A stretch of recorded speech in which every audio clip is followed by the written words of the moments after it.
Bah bonjour d'abord. Du coup on va pouvoir parler de mes deux drones, le Mavic Air 2, le Mavic Mini. Après ce que je dis. Après c'est ma première vidéo YouTube, donc on va faire ça chill, puis on verra bien ce qu'on fait.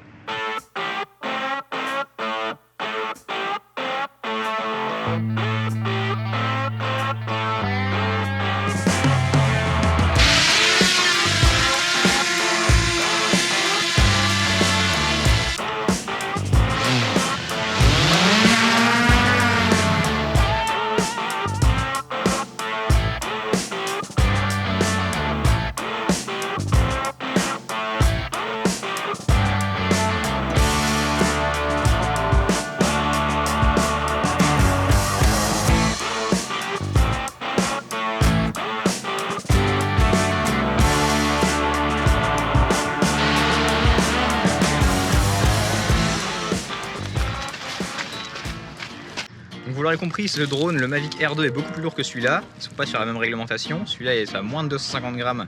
Du coup, il y a besoin de moins d'autorisation pour l'utiliser. Là, avec celui-là, on est sur on va jusqu'en 4K 60 fps. Si je me souviens bien, en 1080, on peut monter jusqu'à 240 fps. Donc on peut faire des ralentis assez sympas. On a des capteurs à l'avant. Sur celui-là, on n'a aucun capteur sauf en dessous. Donc c'est juste pour l'atterrissage. Là, on a un capteur d'obstacle à l'avant et à l'arrière. Et en dessous, évidemment. Surtout au niveau des télécommandes, on a une bien meilleure communication sur ce drone là, bien meilleure portée grâce à OcuSync. Là on est en Wi-Fi amélioré. Honnêtement, pour avoir testé les portées, il est beaucoup plus fiable celui-là, on a beaucoup moins de pertes de connexion. J'ai oublié une grosse différence entre ces deux drones, c'est que ce drone là il a la fonction Follow Me et Focus de personne.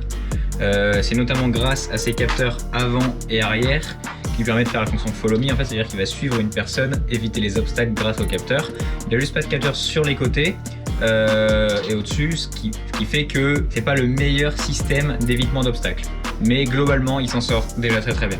Ce Follow Me, je vous montre de quoi il est capable, donc c'est sur le Mavic Air 2 toujours. Hein. J'ai fait quelques petites vidéos où il me suivait moi, il suivait un pote. J'ai même fait le suivi avec un zoom x4 en 1080p. J'ai suivi une moto également. Et vous allez voir qu'à un moment donné, il évite mon pote qui me cadrait avec ma GoPro. Vous allez voir la petite déviation comme ça. Et puis après, ces courts extraits, je vous donne un peu mon ressenti et quel choix, vers quel drone vous orientez en fonction de votre utilisation. Mon avis personnel en gros.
Donc dans quel cas choisir le Mavic Air 2, Mavic Mini en tout cas pour moi.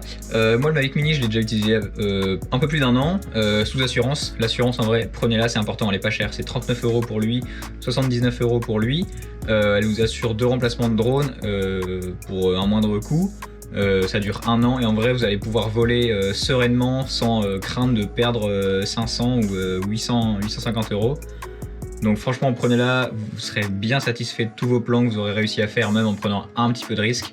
Même s'il tombe à la flotte, du moment que tu le récupères, t'es assuré.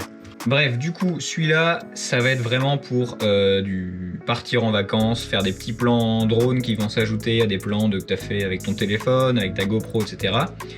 Lui, on est déjà sur un usage, on va dire, semi-professionnel ou on va dire, je veux dire gros amateur, enfin amateur déjà bien confirmé. Moi, comme je vais avoir un usage de temps en temps semi-professionnel en fait, faire de la mini prestation de drone, je me suis acheté celui-là parce que je vais le rentabiliser là-dessus en fait. Pendant un moment, j'ai même hésité à prendre le Mavic 2 Pro, mais il était quand même vachement plus cher en pack Flymore combo avec assurance et tout. Enfin, il y en avait pour 2000 €. J'avais pas envie de mettre 2000 € dans un drone, donc voilà. Sur ce, j'espère que vous avez bien aimé la vidéo. Je ferai pas mal de vidéos aussi sur l'impression 3D, je vais essayer de faire des tutos, etc. Donc voilà, c'était ma première vidéo YouTube, j'espère que ça vous plaît. Allez, salut!